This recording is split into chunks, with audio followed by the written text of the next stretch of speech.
National conference के अध्यक्ष व सांसद डॉक्टर फारूक अब्दुल्ला ने केंद्रीय गृह मंत्री द्वारा पंडित जवाहरलाल नेहरू पर दिए गए वक्तव्य पर सवाल उठाए हैं। डॉक्टर अब्दुल्ला ने गृह मंत्री पर पंडित जवाहरलाल नेहरू के खिलाफ जहर उगलने का आरोप लगाया है।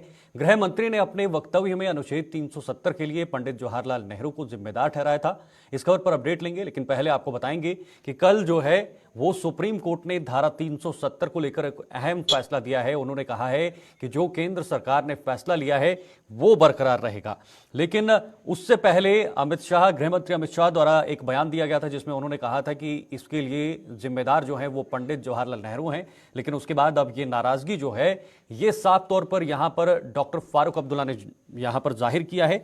उसी के चलते फिलहाल पूरी अपडेट लेंगे। हमारे साथ अनिल शर्मा इस वक्त जुड़ गए हैं, हमारे संवाददाता जम्मू से हैं।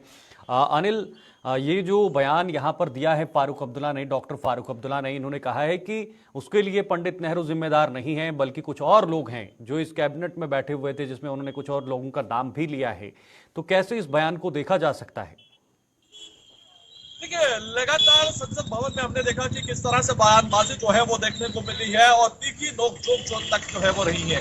और कहीं ना कहीं ये साफ है। और इस वक्त डॉक्टर फारूक अब्दुल्ला की बात करते हैं तो इस बयान को लेकर जो है वो भी सियासत जो है वो शुरू हो चुकी है। जम्मू कश्मीर की बात करते हैं तो इस तरह के बयानबाजी करना, हालांकि देश के गृह मंत्री ने सदन में जरूर साफ कहा है कि पंडित जवाहरलाल नेहरू जी की बात करते हैं तो उनकी जो गलतियां रही हैं उसी के कारण जो है जम्मू कश्मीर में ये हालात रहे हैं। और जम्मू कश्मीर जो है अमनो चैन के साथ यहाँ पर नहीं रह सकता था, मगर अब पूरी तरह से अमनो चैन जो है वो जम्मू कश्मीर के अंदर देखने को मिल रहा है। और वहीं पर डॉक्टर फारूक अब्दुल्ला ने पूरी तरह से समर्थन में उतरते हुए ये कहा है कि कहीं ना कहीं ये जो इस समय जहर उगलने की राजनीति जो की जा रही है वो कहीं ना कहीं सही नहीं है।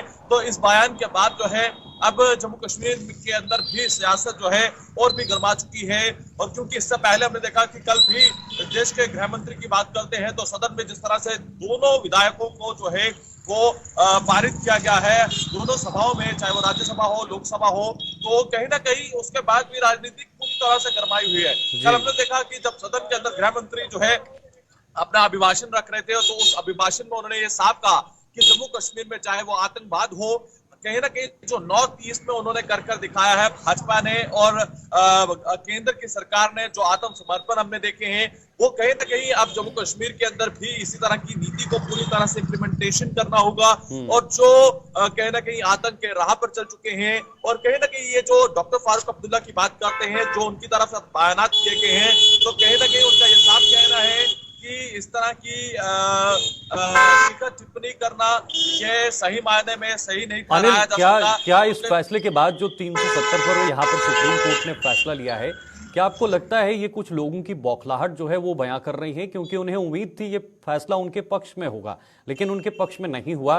तो इस तरह की बयानबाजी अब अलग अलग नेताओं द्वारा सामने निकल कर आ रही है, चाहे वो जम्मू कश्मीर के कुछ रीजनल पार्टीज के नेता हों, पूर्व मुख्यमंत्री हों, उनके बयान चाहे वो ट्वीट के माध्यम से हो या मीडिया के माध्यम से हो वो सामने आ रहे हैं। तो क्या एक बौखलाहट जो है वो जाहिर कर रहा है यहाँ पे इन बयानों से? देखिए, हम ये कह सकते हैं कि कहीं ना कहीं जो अपनी बातें हैं वो जरूर रखी जा रही है, चाहे वो मीडिया के माध्यम हो या फिर एक्स के माध्यम से हो। कहीं ना कहीं प्रयास किए जा रहे हैं, कहीं शायराना अंदाज में किए जा रहे हैं और कुछ मीडिया के सामने पूरी तरह से मुखातिब होकर जो है अपने बयान दिए जा रहे हैं। चाहे कल भी हमने जिक्र किया था उद्धव ठाकरे हो या फिर इसके साथ साथ अगर हम बात करते हैं असदुद्दीन ओवैसी हो या फिर अन्य नेता हो जो जम्मू कश्मीर के ऊपर भी अपनी टीका टिप्पणियां जो है वो करते हुए नजर आए हैं। सर्वोच्च न्यायालय ने इसे साफ किया है और पूरी तरह से मोहर लगाई है कि जो 370 था वो कहीं ना कहीं जो पूरी तरह से जो है सही नहीं था, वो कहीं ना कहीं अब इस पर पूरी तरह से मोहर लगा दी है और फाइनल वर्डिक्ट भी आ चुका है। और कहीं ना कहीं आप ये देखिए कि किस तरह से टीका टिप्पणियां जो है वो जम्मू कश्मीर के अंदर की जा रही हैं और अलग बयान जो है वो तमाम लोगों की तरफ से, तमाम सियासतदानों की तरफ से शुरू होते हैं।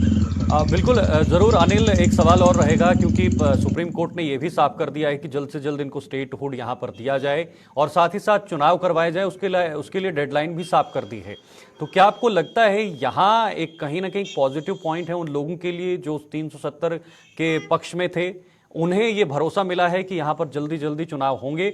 और अगर हम यहाँ की अभी सरगर्मियों की बात करें, राजनीतिक सरगर्मियों की बात करें, तो चुनावों के नजरिए से क्या लगता है आगे आने वाले समय में किस तरह की चीजें देखने को मिलेंगी? और देखिए, जिसमें कहीं ना कहीं जो कोर्ट की तरफ से कहा गया है, सुप्रीम कोर्ट की तरफ से, न्यायालय की तरफ से कहा गया है, और उसी के बाद जो है वो आपने देखा होगा कि चाहे वो अधीर रंजन चौधरी हैं या फिर अन्य नेता है, वो बयानात कर रहे थे कि आखिर ये फैसला जो है वो कहीं ना कहीं जो पिटिशनर है उनके हक में तो नहीं आया, तो आखिर जम्मू कश्मीर को राज्य का दर्जा क्यों नहीं दिया जा रहा है और चुनाव क्यों नहीं करवाए जा रहे हैं। तो इस पे कहीं ना कहीं मोहर लग चुकी है और ये साफ कह दिया गया है कि जल्द जो है इस पर भारत सरकार नीति तैयार करे। और राज्य के दर्जे की बात करते हैं, चुनावों की बात करते हैं, तो कहीं ना कहीं अब ये जो अटकलें थी वो साफ होती हुई नजर आ रही हैं। और आने वाले समय में जम्मू कश्मीर में आप चुनाव भी देखेंगे, सरगर्मियां भी देखेंगे, और धीरे धीरे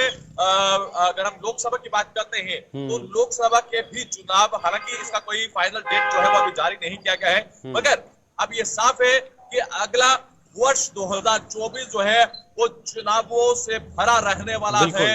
और सरगर्मियां चाहे वो देश से लेके अगर हम बात करते हैं कन्याकुमारी से लेके कश्मीर तक, आपको सरगर्मियां तेज ही नजर आएगी। बिल्कुल, लोकसभा के चुनाव भी हैं और पॉसिबल है कि विधानसभा के चुनाव भी जम्मू कश्मीर में होंगे। बहुत बहुत शुक्रिया आपका अनिल। ये